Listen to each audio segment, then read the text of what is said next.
Yep, that's me struggling to put in a lower bumper or a lower lip of the bumper for Golf 4 1.9 TDI. So this is a diesel variant of the Golf 4s. Amazing cars that I think it was released in 2002, this one. So I originally bought this car for my dad as something that I wanted him to use every day. But this is not what the video is about. The video is about how I painted this car 4 times in a row within 1 year. The journey of this car has been, for me, particularly painful and emotional, as you would learn as the video goes by. Please stay tuned. I was not originally planning to make this video, but I thought it could be one of the stories that I can share with people about myself.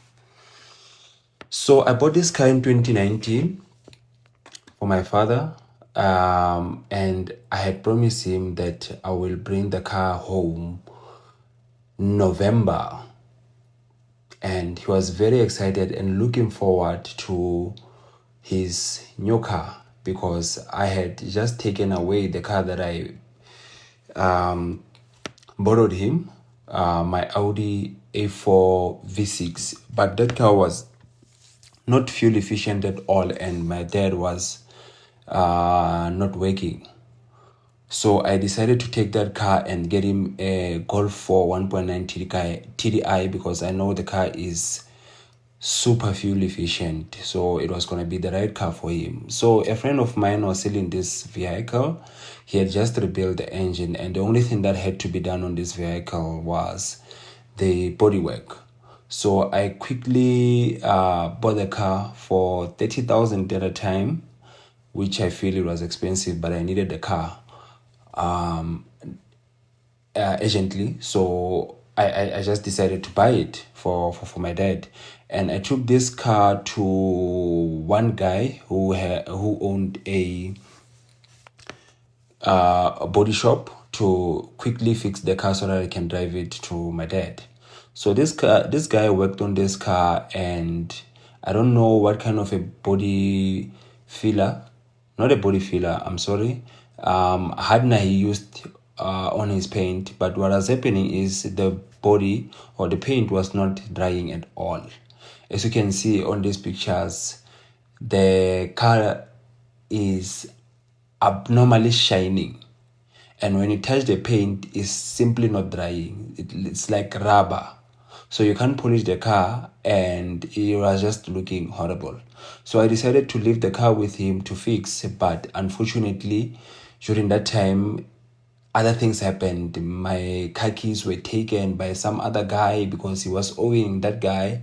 Had to drive to Johannesburg to go get the keys driving from Free State to Johannesburg just to get my car keys, because even the owner of the shop ran away and my car was just there. So I had to phone this other guy to beg him to give me my keys, and he forced me to pay him 500 to give me my keys. So that's exactly what I did. But I got the keys, then I took my car. And because I was not happy with the service of these other guys, I just decided that maybe it could be a good opportunity for me to learn spray painting. So I bought myself compressors and all the equipment that I need to do this. Watched a lot of videos on YouTube and gave it a go. But it was challenging. It was challenging because of what was underneath this car, which is this paint that was not drying. And sending it was just a mission. So back to the topic, why did I decide to buy my dad a car like this when everybody else is buying their father's brand new cars? First of all, I had just started working at a time, so I didn't have enough money to buy my dad a new car. It's something that I was still planning to do later on, but as I was starting, I was like, this could be a good thing for him just to drive temporarily while I'm trying to find my feet.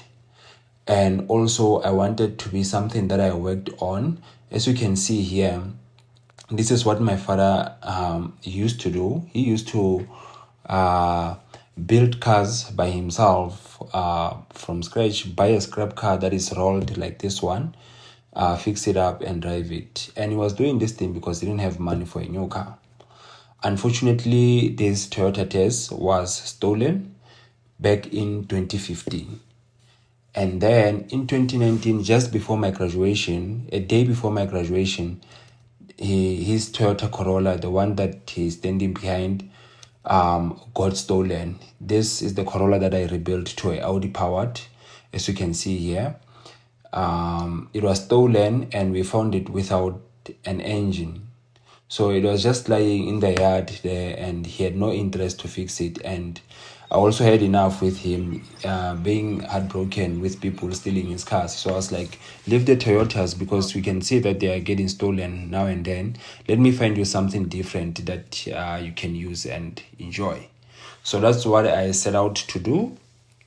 And because of these paint issues, I told him that he will get his car in January. Unfortunately, that did not happen because the car that I was planning to tow it with home, my Audi A4, also had engine problems. So I had to delay taking the car home, fix my A4 first, and then take the Golf 4 home when this car is fully fixed up. As you can see here on this picture, the A4 was ready to tow the Golf 4, and it was on the 17th of February 2020 when I took this picture. I was planning to take the car home on weekend.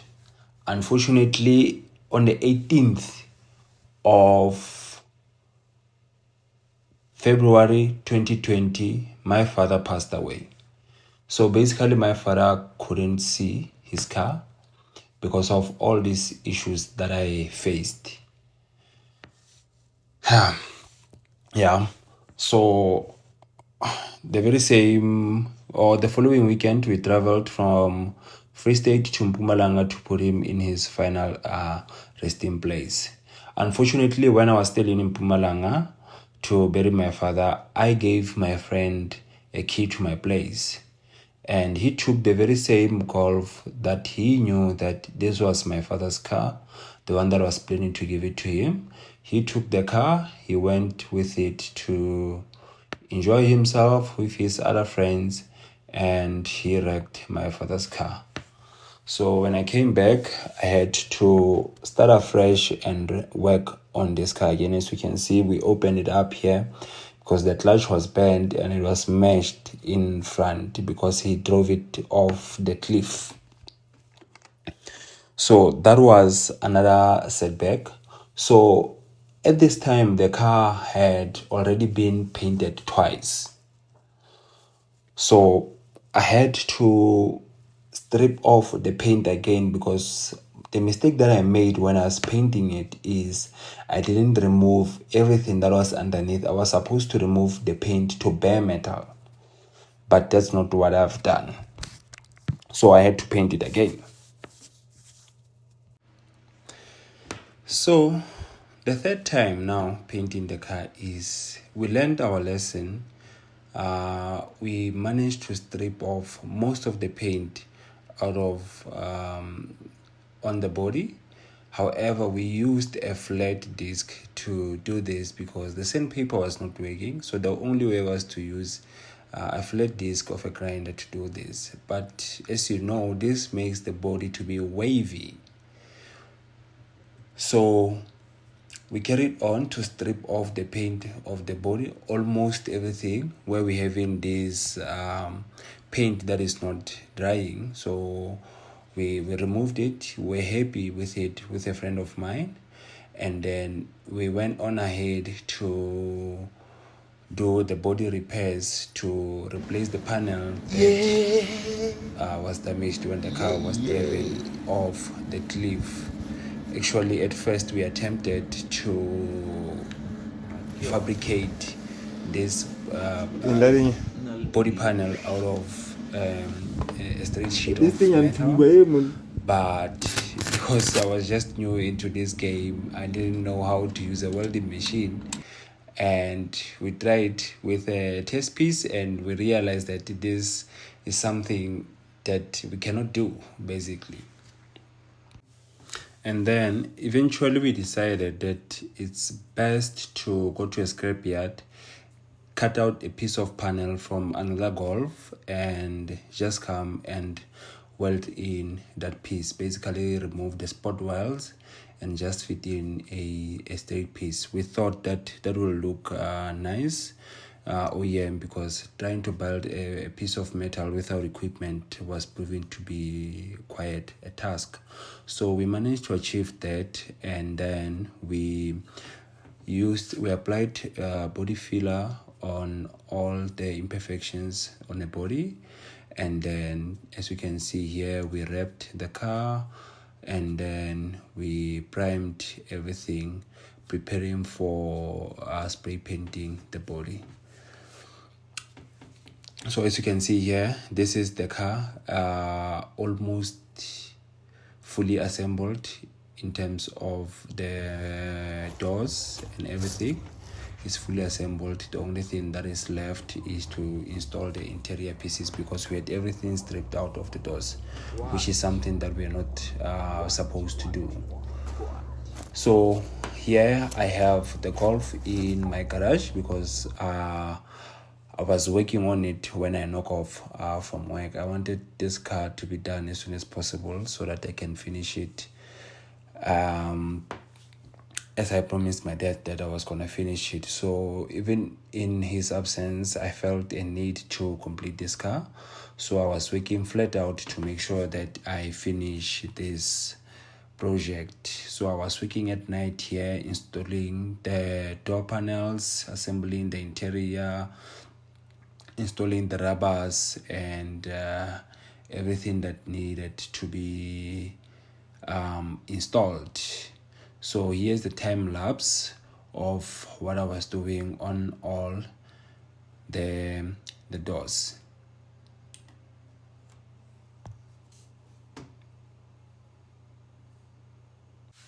So here it's on a weekend, and I'm actually now focusing on the outside, buttoning up everything that I couldn't do. First, I have to remove the bumpers so that I can install all the trim pieces. Please just watch the video to see what I was doing here, but it will be on a time lapse.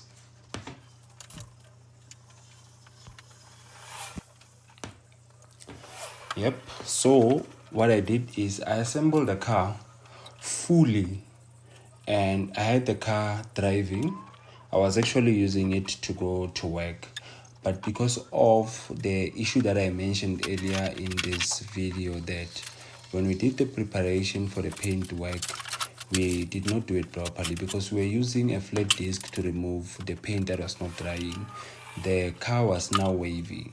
So as much as the paint job was perfect, in terms of drying, if you look at it, you could see that there are imperfections. There is actually waves on the doors, there's waves on the fenders, there's waves everywhere. And I was not satisfied to tell people that I'm the one that who painted the car. So I would always go like, yeah, no, it's that guy who messed up this car. So I finally decided that with all the learnings that I've accumulated within a year of struggling with this car, it was time for me to actually do it properly, make sure that there are no mistakes on this car. I perfect the car. So I decided to strip it off again, and this time I went again straight to bare metal. I actually bought, I think it was like 15 liters of thinners, to make sure that all the paint, even the smallest of paint that is left on this body that is not drying, is removed, because as soon as I apply thinners on it, it was just dissolving into a liquid. So I applied and applied and applied tons and tons of layers of these thinners to ensure that the body is free of this paint that is not drying. And then I used a log to actually sand the car to make sure that the surface is even. Unfortunately, I didn't take pictures of this activity, but as you can see here, I was already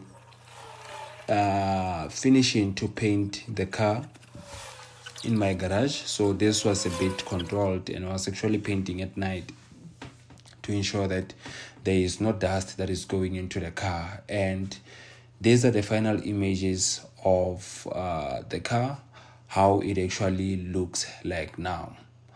So with this is the fourth time the car was painted. I painted the car 3 times, but would I have done it differently? I don't think so. I think given the chance to do this, I would do it the same again. Reason being, the amount of experience that I've gained fighting with this car is something that nobody can take away from me.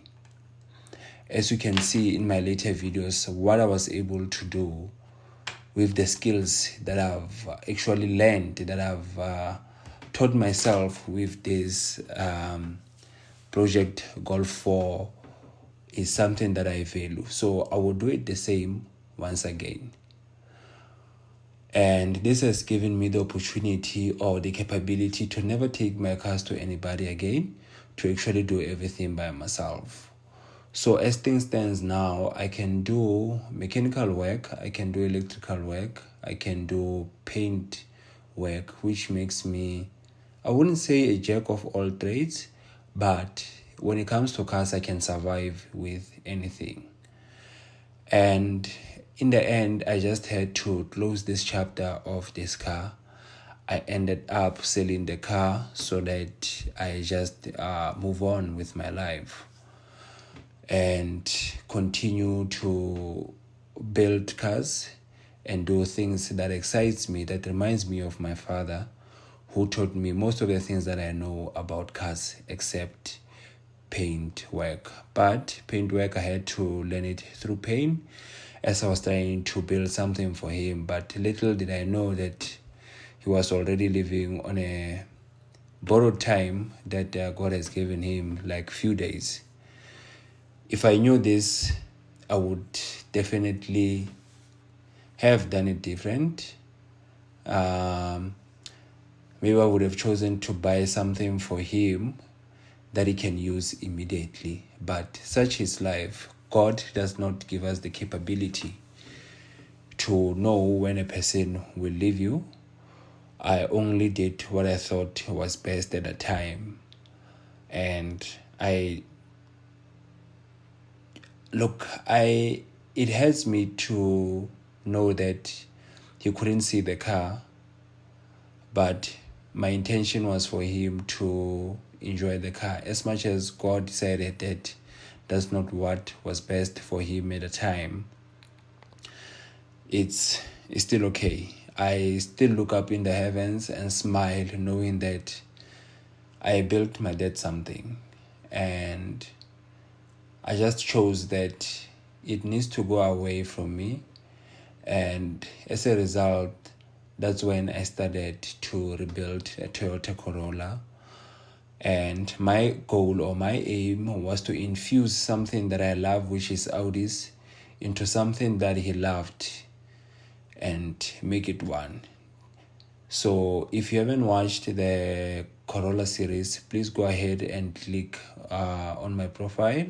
You'll actually find 3 videos step by step of how I built Toyota Corolla that is Audi powered. If you haven't subscribed to my videos, please subscribe, as there's tons of content that is coming for the things that I've taken over the years.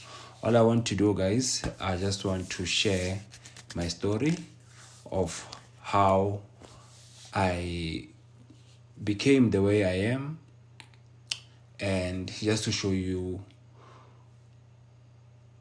how much I enjoy working on cars in general. Thank you. Enjoy your day, and please don't forget to subscribe. Peace up. Thank you for tuning in. Thank you for staying with me for this long. Have a nice day. Bye.